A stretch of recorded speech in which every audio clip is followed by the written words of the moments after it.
Good afternoon, everyone. I'm Gregorio Sorgi. I'm a reporter at Politico, where I cover the EU budget. And as you all know, these days, the EU machine is coming back to life, and the MFF is no exception.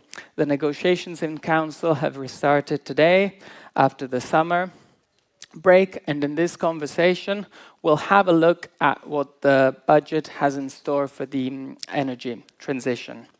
Over the next 45 minutes, we'll be talking to policymakers and leaders about what is at stake. And I'd like to welcome you all in Brussels and to those joining us online. Just a quick reminder that you can submit questions at any time through Slido using the hashtag EUBudgetReset, and questions with a name and the organization will get priority. But before we start, I'd like to thank PIKI for making this event possible, and we want to hear from you right away, so please take a moment to answer the poll presented by PIKI. And the question is, which of these energy priorities should take center stage in the next long-term budget negotiations? We're very interested to know your thoughts, and we'll look at the results at the end of the discussion. But to kick things off, we'll hear from our partner, Marcin Leszkowski, who's the Vice President of PIKI.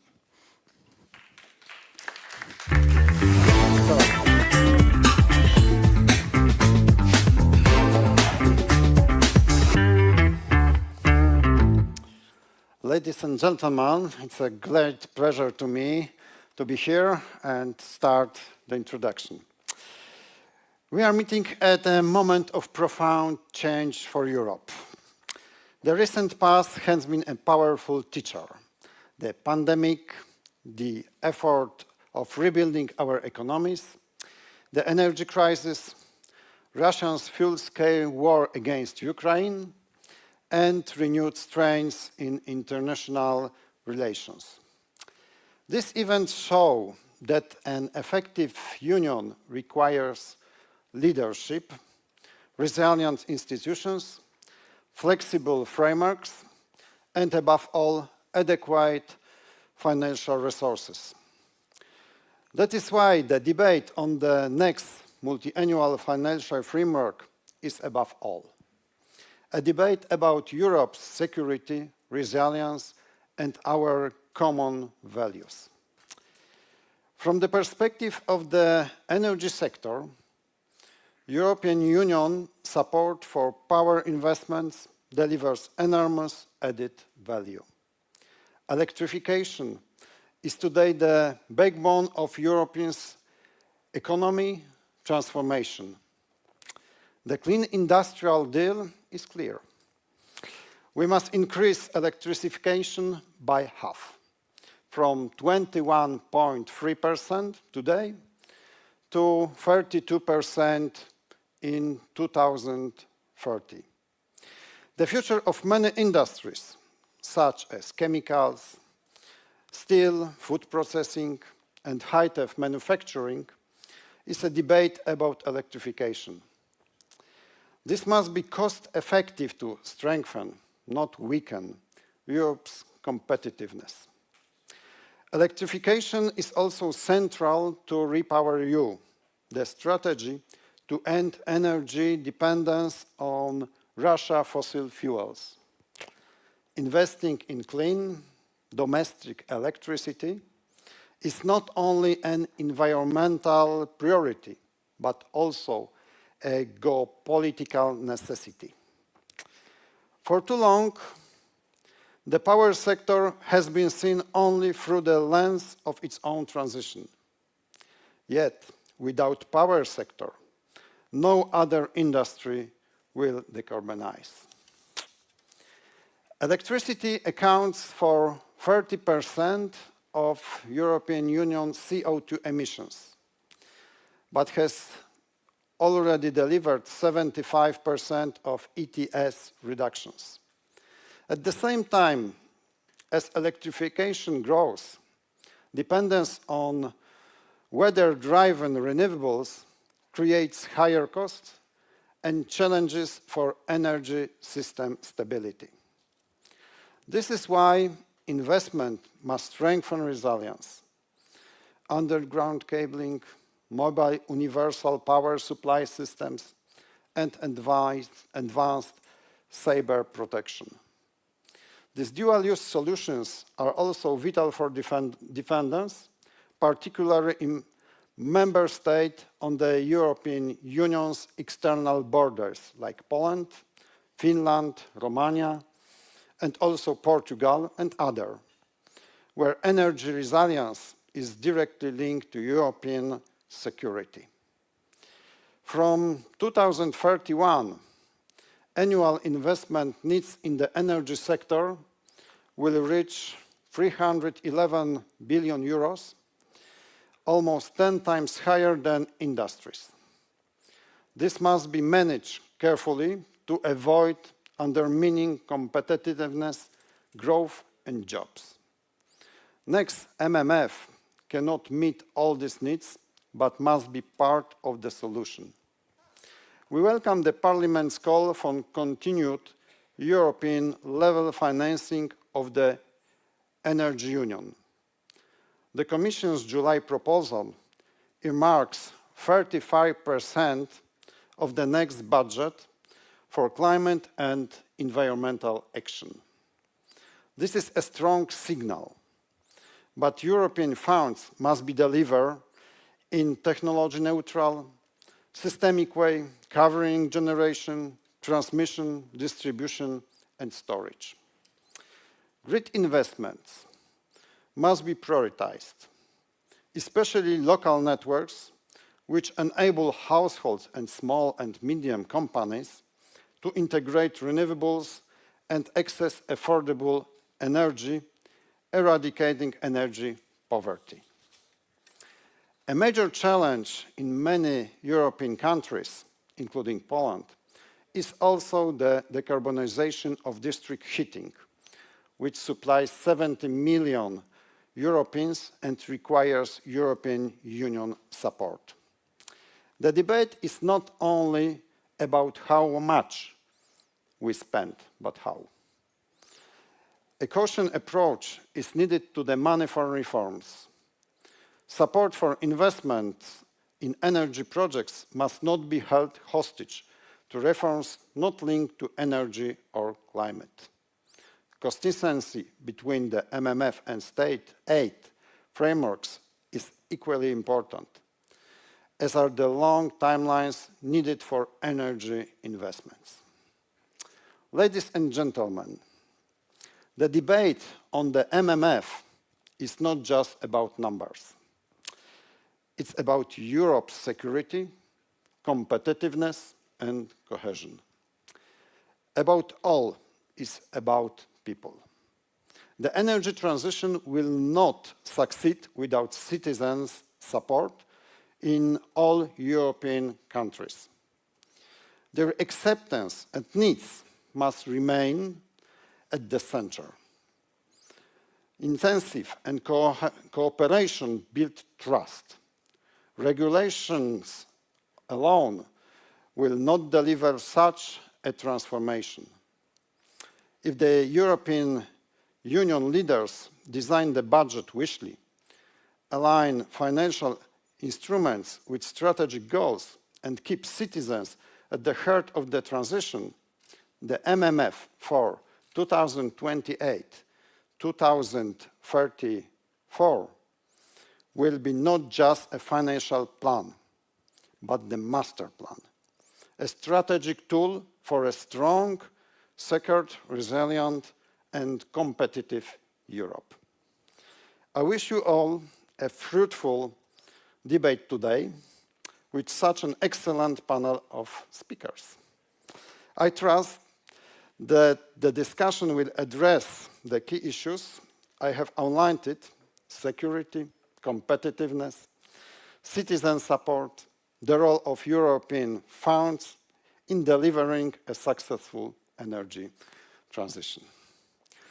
Ladies and gentlemen, thank you very much for the time and I think that we can start our debate.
Before we start, let me introduce our speakers.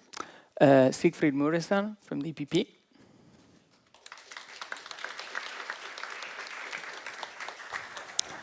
Renata Smajeka from the European Commission. Kristen Ruby from Eurelectric. And last but not least, Carla Tavares from the S&D.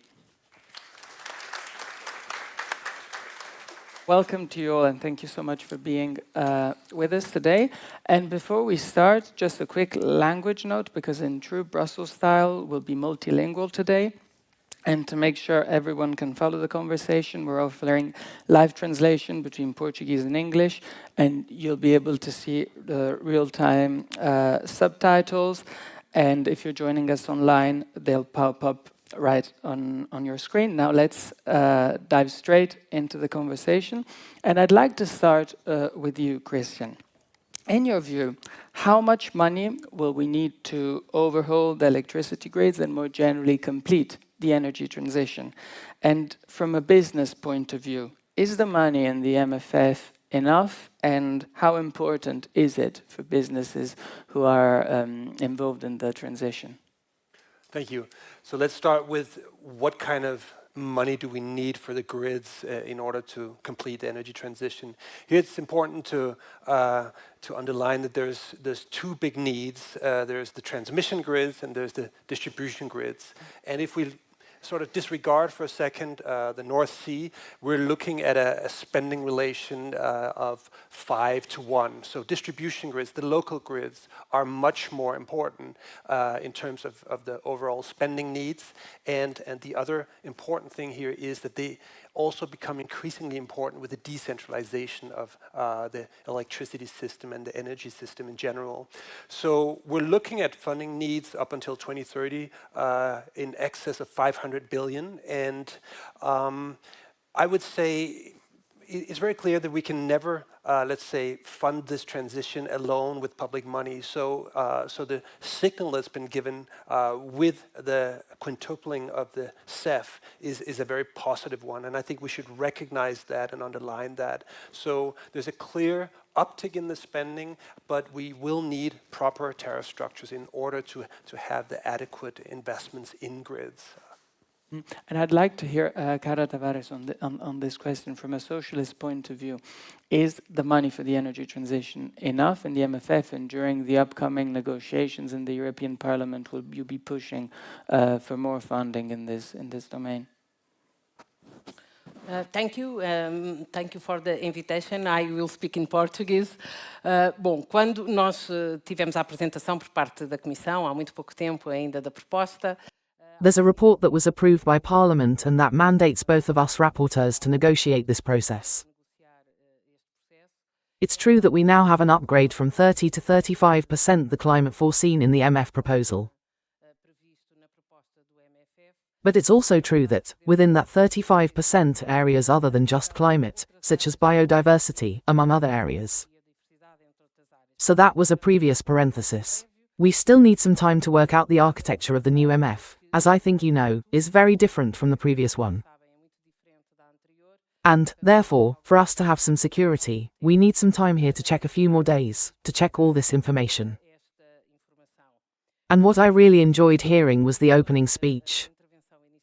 I think it reflects all of Europe's great challenges and everything the great challenges facing Parliament, the Commission and the Council, with regard to these energy issues.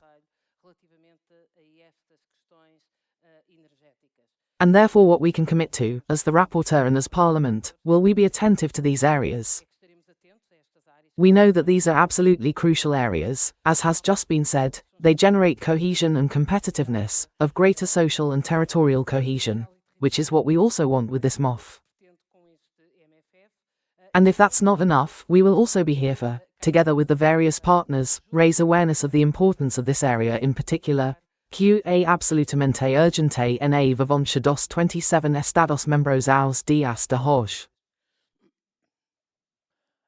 Now, I want to hear more on the specific elements of the proposal from July, Renatas, from the European Commission. One of the main sources of funding for the energy transition is the European Competitiveness Fund. Could you clarify for all of us what kind of energy projects can and cannot be financed via the Competitiveness Fund?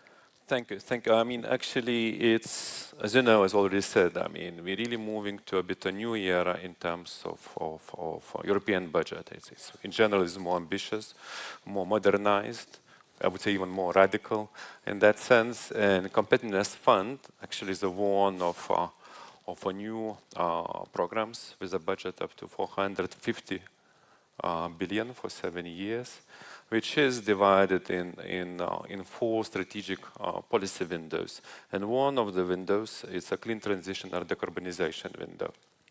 And that it's very important. And the question is what we're going to fund and what we're not going to fund. I would say what we're not going to fund. I think we're not going to fund US LNG. It's a joke, but is it a joke? Will you be able to fund US LNG through the next MFF?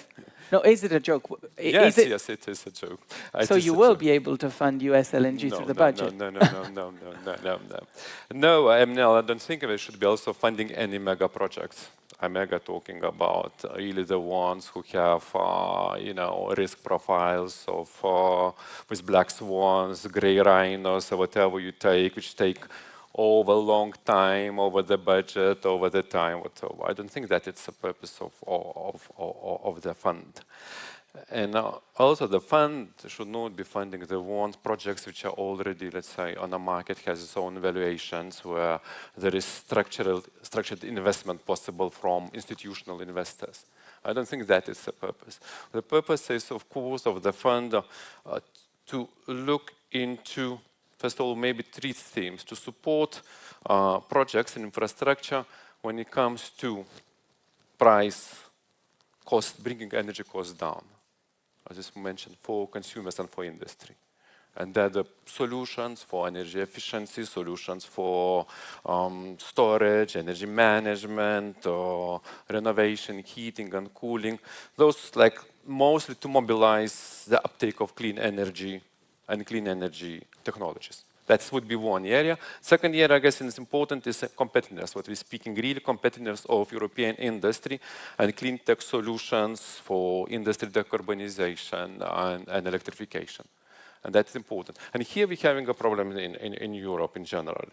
We are good, and also because this will be part also of research budget. We are good in research. We're coming up with a lot of research projects and results. But when it comes then later on into in scaling up them, implementing them, whatever reasons other countries they take and do it in the United States and somewhere else, and plenty of examples how we actually wasted money. So idea here it is that, okay, we do fund research from lab, let's say, to deployment, but we try to implement results and to have this implemented in EU and scaled up by European companies and European markets. So that's an idea in general. Now, of course, then energy union and single market of energy, this does not yet exist, and we should be creating. Also, the money should be part for that.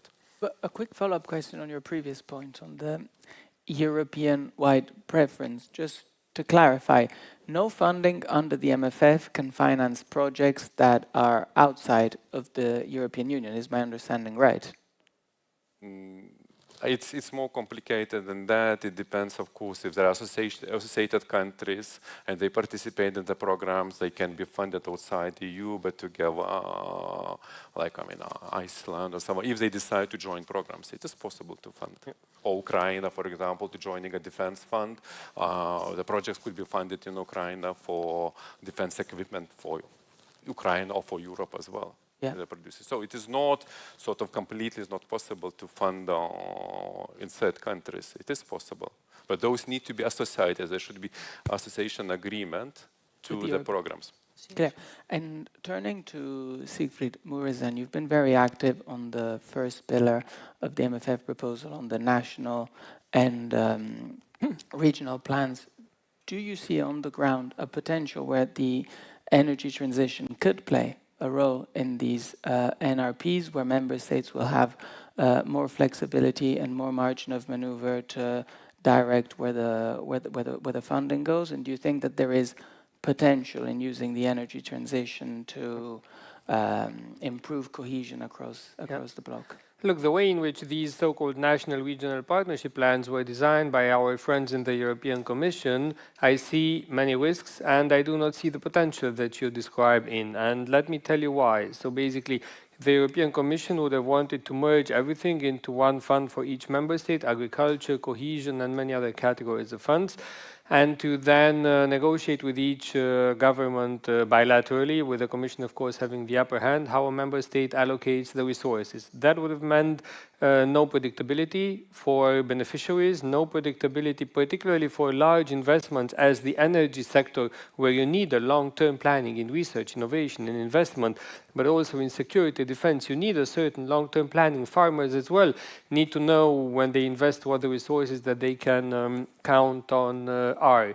And I also see no European thinking with these national and regional partnership plans, and particularly for large cross-border infrastructure projects and energy projects, we need a European thinking. And this is why what the European Parliament wants, Carla and me are in agreement, and this is we want European policies on agriculture, on research, on energy, on cohesion, with a European dedicated funding, with a special legal base, with us at European level, Council, Parliament, with the support of the European Commission deciding the parameters of this policy, and then the resources being allocated per policy and where there are national envelopes also per member states on the basis of objective variables. What the European Commission proposes is something which leads to a defragmentation of Europe, a renationalization. It's a danger for the single market, and in fact, you will see within the same country different types of beneficiaries competing against each other for the same type of funding, and you will see also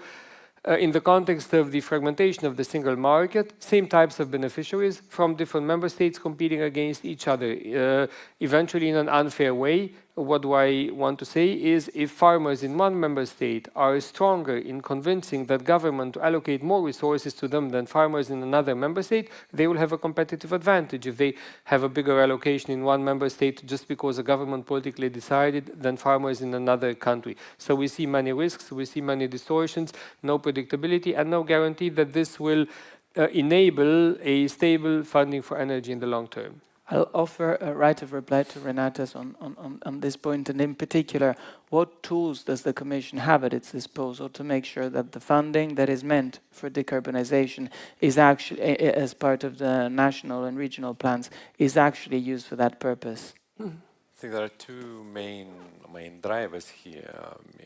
Of course, you said, it should not be disorganized process. The process should be quite organized, structured, with a good governance. But the two main drivers, one, it is European semester, which of course the process well established already for some time, how it works with the member states and what are investment priorities, where it goes.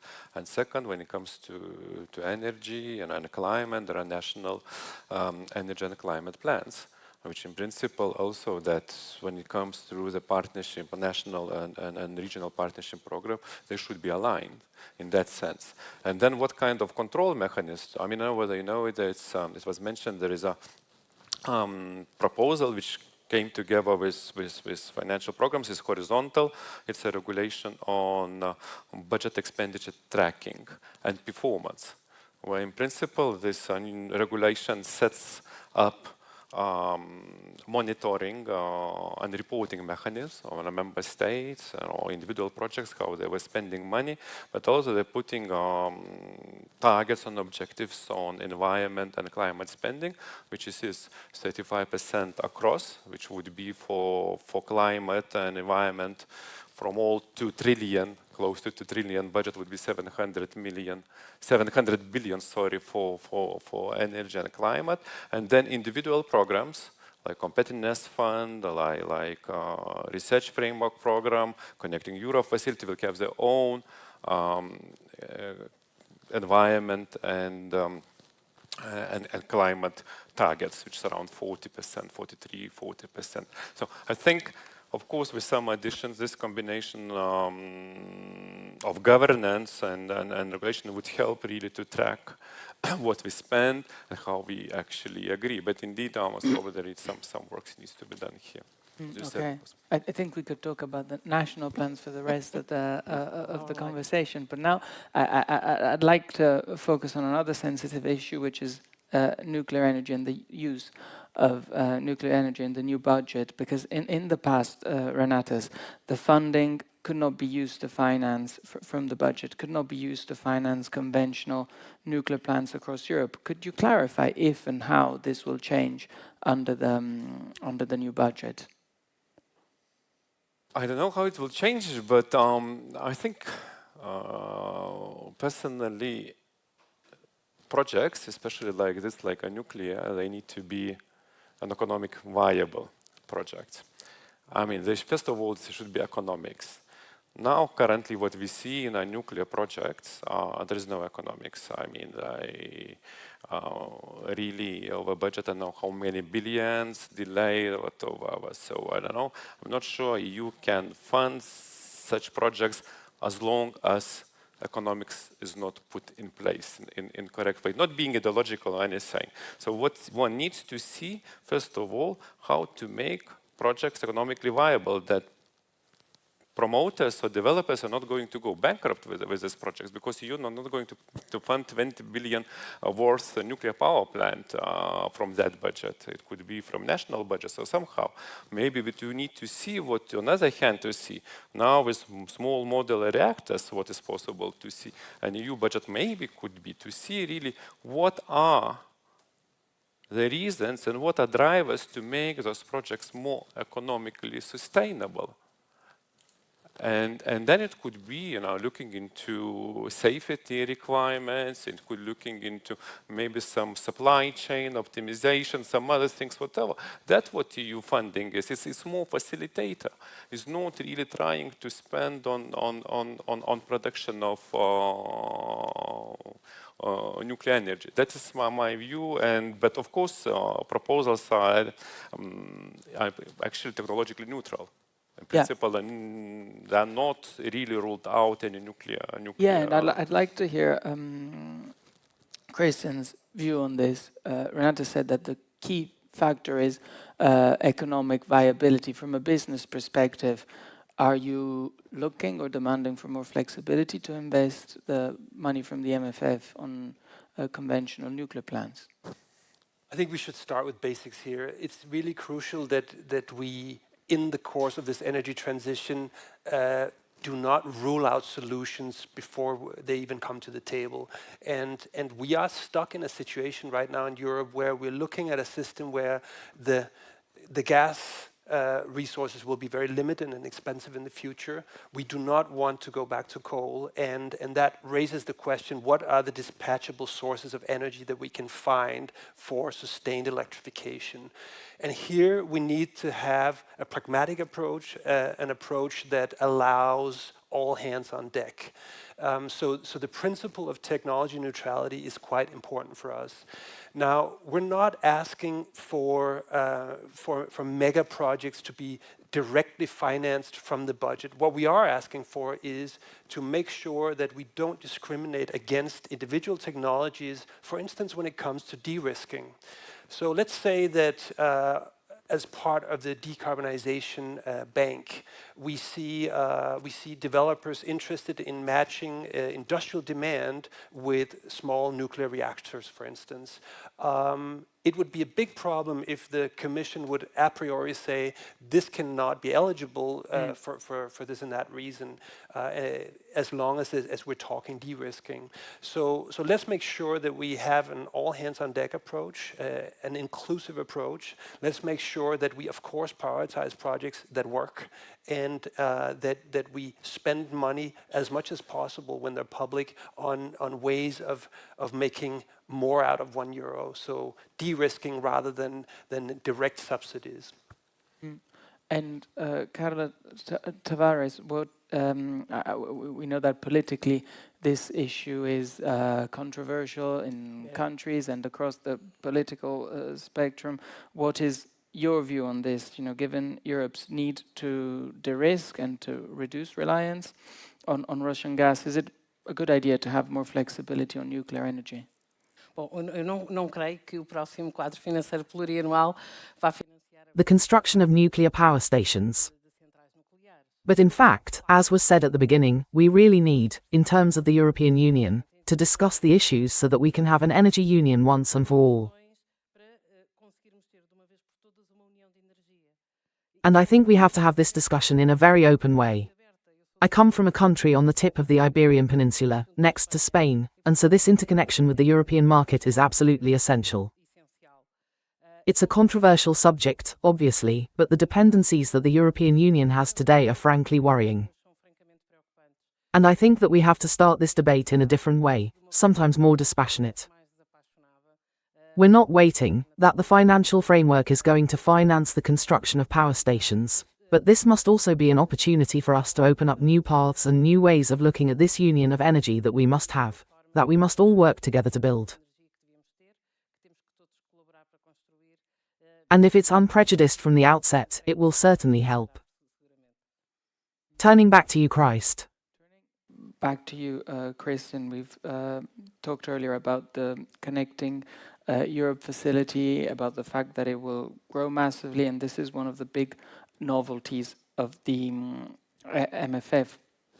Does this matter from a business point of view, and in which areas in Europe concretely do you think that the money will be more useful to complete the energy transition? I think it does matter a lot, and we've seen the positive effect of the energy funds from the current CEF, and a lot of the discussions we've had in Brussels in recent years was the CEF is going empty, so, you know, what about this project, what about that project?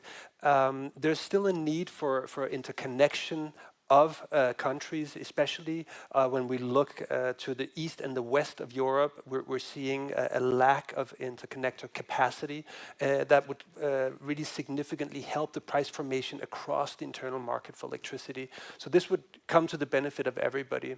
Now, one thing that we've highlighted in the context of how we spend the CEF is that, as I said before, when you look at the proportions needed for distribution grids and the proportions needed for transmission grids, overall the spending need is much bigger in the distribution grids.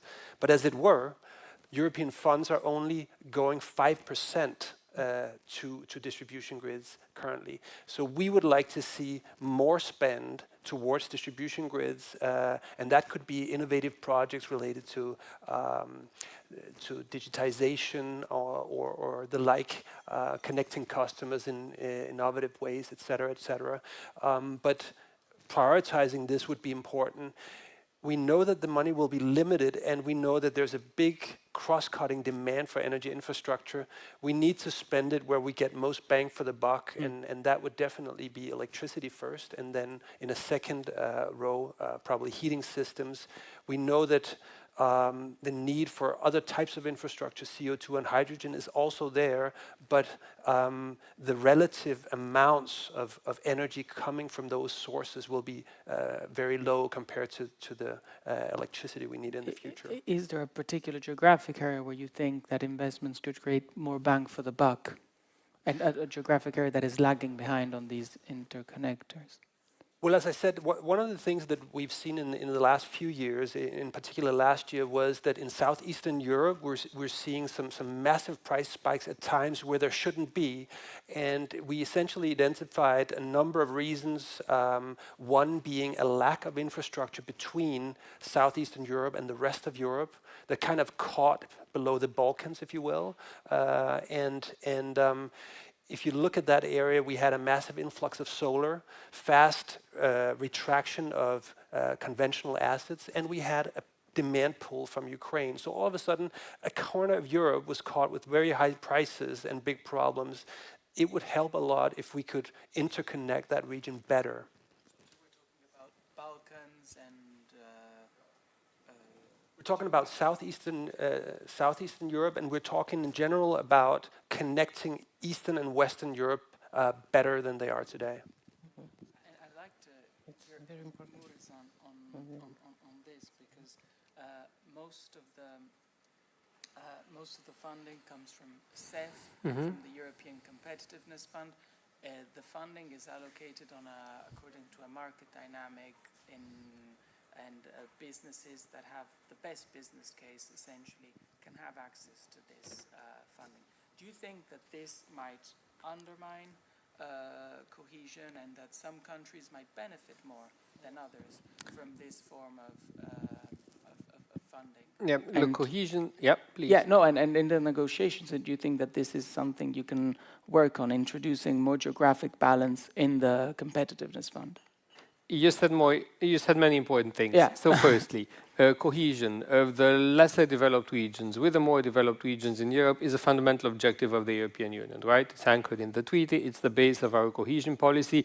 It has proven its viability in time. It became one of our main investment tools, our main investment tool, and it still is relevant. Now, of course, it has to be aligned with our new objectives: security, competitiveness, the transition to the green economy based on research, innovation, on improving energy efficiency, on greener technologies. So the first thing that I would like to say is the cohesion policy, which has specific national allocations, can be an important tool in this as well.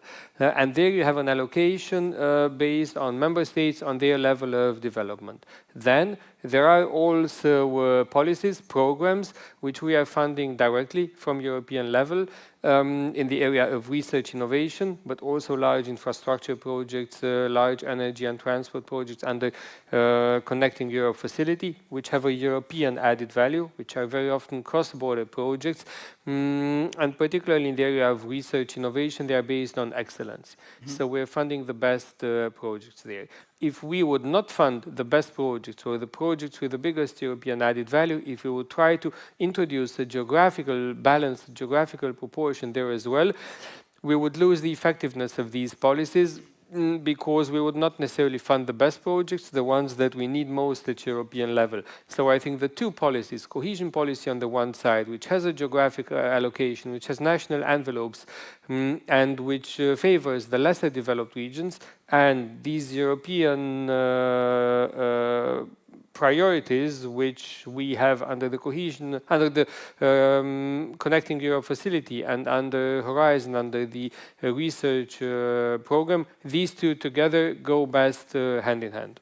Okay, and we have less than 20 minutes left, so I'll go to the last topic, which are own resources, which were an important part of the budget, and for the non-budget experts in the room, they're essentially new revenue streams, or as the skeptics would say, new EU-wide taxes that will feed into the EU budget.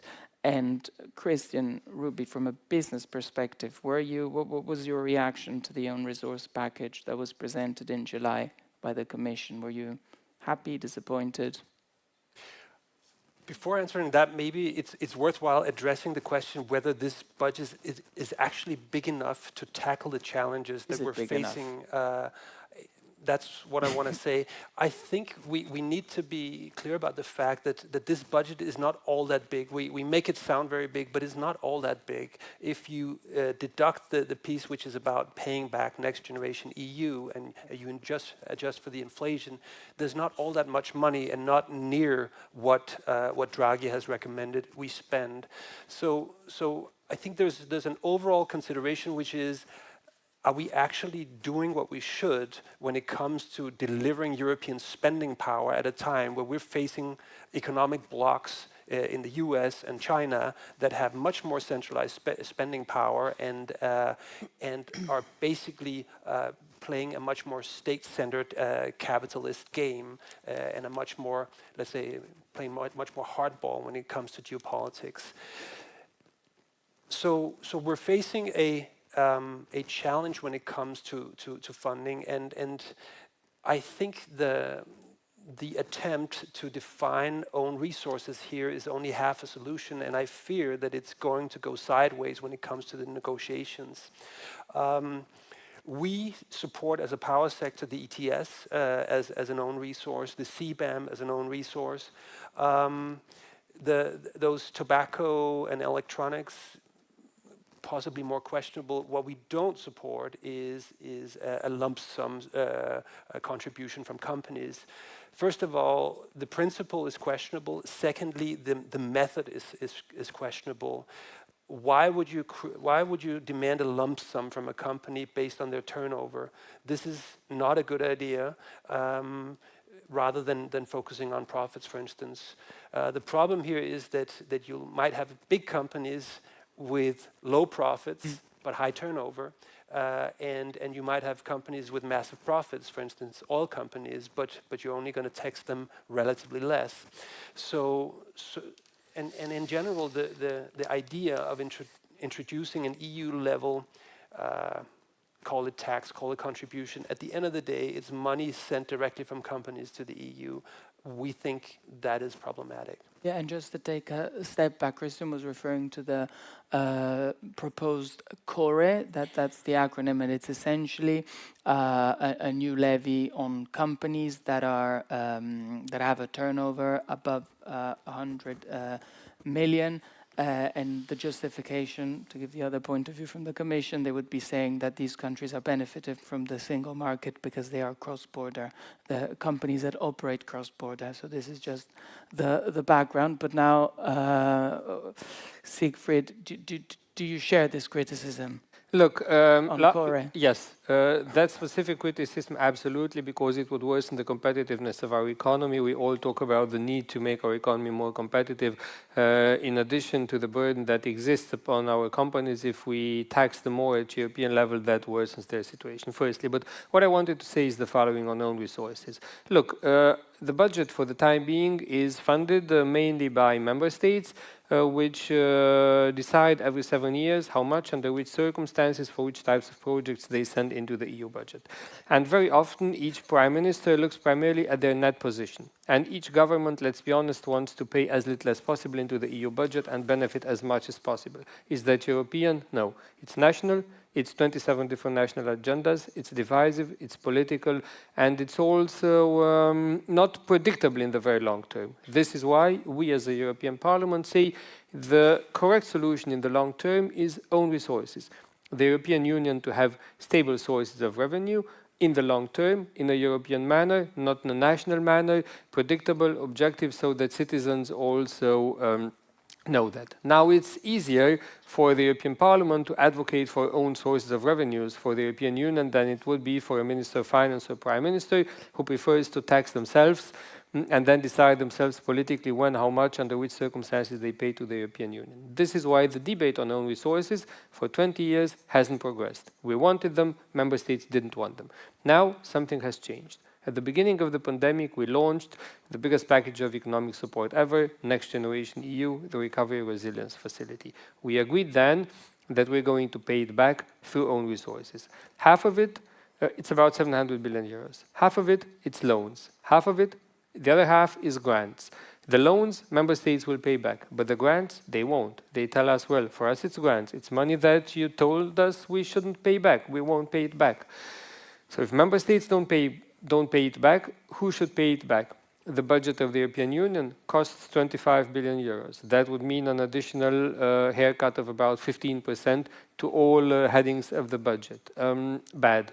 So either member states pay it back, which they won't, or they contribute more in the EU budget to repay that back, which de facto means member states pay it back. They won't do that.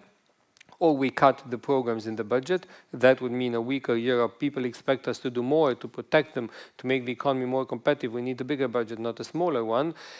But when I say bigger, I mean realistically, you know, not naively. Bigger, well-argued, targeted, and so on. So the only solution is the introduction of own resources. The European Commission did well by putting several ideas on the table.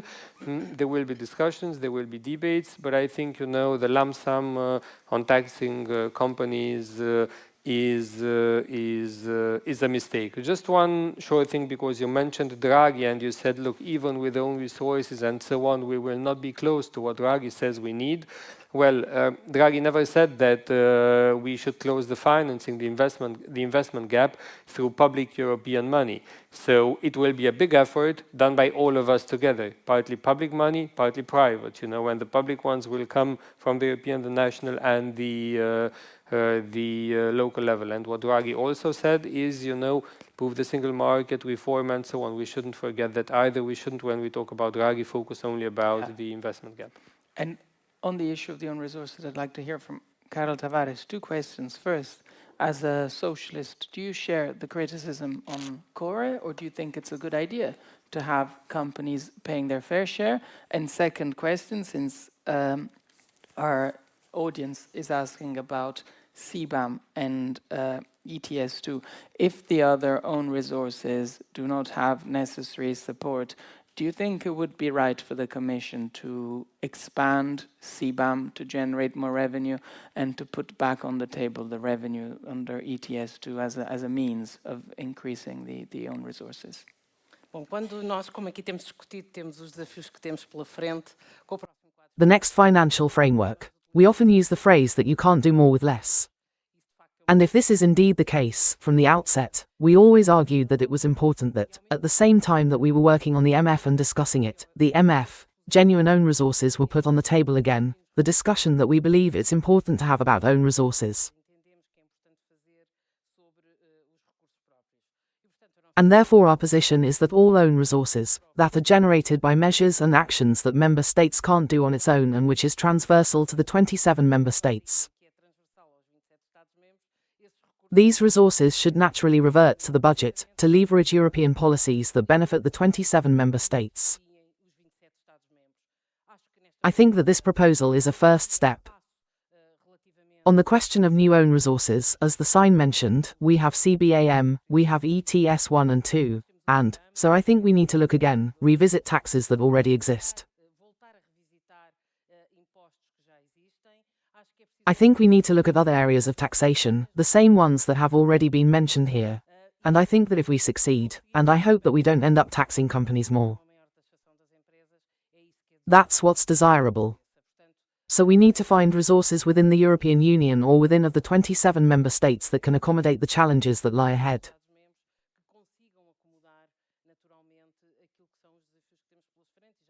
And, since you mentioned new challenges, we need to invest more in defence. Much more is needed in the area of competitiveness, and we must not forget the areas of cohesion. We mustn't forget the digital transition, energy issues, as we've been talking about here. And you can't do that, either. Let's be honest, without new and genuine own resources. And we feel that there is an openness here, in this proposal from the MF. Para que essa discussão seja feita de novo e seja colocada de forma muito afirmativa em cima da mesa. Durante este processo. Open the questions. Session to the questions from the audience. There is an interesting one that for Renatas on how the new budget will be working, because they're asking that whether it would make sense to define annual, country-specific green targets and tie future payments to measurable progress, which I guess is something that many experts are asking themselves. And in the field of energy, I would add, will there be a specific link between the energy-related reforms and energy-related spending in the national and regional plans? There are outcomes, output targets and result targets, actually, which are different things. So, I mean, how it will be measured, I say, okay, we made a more generation possibilities, but how does influence CO2 emission, for example, which is the result one target, not output target. So, I mean, this distinguish already have been proposed. I mean, how to measure really results sometimes, not only outputs, because we were so far focusing on outputs. Now, is it possible that to link to let's say to funding, whether our results are reached, and then you go in some tranches, let's say, or some installments, and you continue that. It's a different funding mechanism. I think no tools have been ruled out, but I think that needs to be some kind of looked at and maybe to see how to practically that implement, really to base it on the results and then to move to the next step. That's in some programs, but which are more based, for example, in space, as far as I know, and some other things, it is already some kind of procurement procedures coming from EU funds have been implemented. But it's mostly linked to prototyping things. They are not really based yet, okay, I mean, we have a target as member state or the company we reach or not, they are not yet there. But in a way, some examples are, maybe it needs to be possible to work on it. Kristen wanted to jump in on this. Yeah, I would caution against that idea. I think we're faced at the EU level with a lot of complexity, and we're trying to simplify things. We have targets for CO2, we have targets for renewables, for energy efficiency, and a whole bunch of other things. Now, introducing an additional set of targets inside the budget, measuring annually, I'm afraid would add more complexity and red tape and not deliver additional value. I'll also ask if Muresan and Tavares want to jump in on this, because it's relevant also for the other areas. As part of the NRPs, there will be a greater link between the payments and the actual reforms. We've had time now to read and digest the Commission's proposal, but are you worried that instead of reducing red tape, the new system could actually increase the bureaucracy and the red tape for the beneficiaries? Look, Sigrid first, and then I'll... Many of the things that the Commission is trying to explain to us now with the new thinking, the new MFF, sound more complicated than what we had so far. So I think we need the simplification of the budget. We need to reduce red tape for the beneficiaries. The fear that we have is that when the Commission talks about simplification, it just wants to merge programs, to have more flexibility for the Commission. You know, a smaller role for the Parliament doesn't bother you either, right? Not much of a role for regions, and basically a possibility for the Commission to shift resources where it's needed. And we think that's problematic. We think that reforms should be incentivized, but we think that there should be a more obvious link between the investments and reforms than it was in the RRF. So in the RRF, you wouldn't meet a milestone or a target linked to a certain reform, then you would have resources frozen for investments in maybe a completely different area. So we are not opposed as a parliament to incentivizing reforms, but the link needs to be more obvious, because if not, you know, there is lack of transparency, lack of accountability, lack of control, and as parliament we don't like that. And Carla, we've heard that this link between the reforms and the investments is something that's on the top of the mind also of the businesses in the introduction from Piki. From what you've seen from the proposal, is the link between the payments and the reforms that the Commission has outlined enough? Or do you think that as Parliament this should be further outlined in such a way that that there is a more direct link between the two?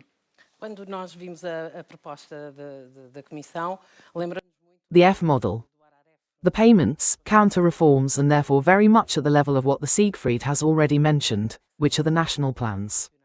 At the same time, there's another issue that's not insignificant.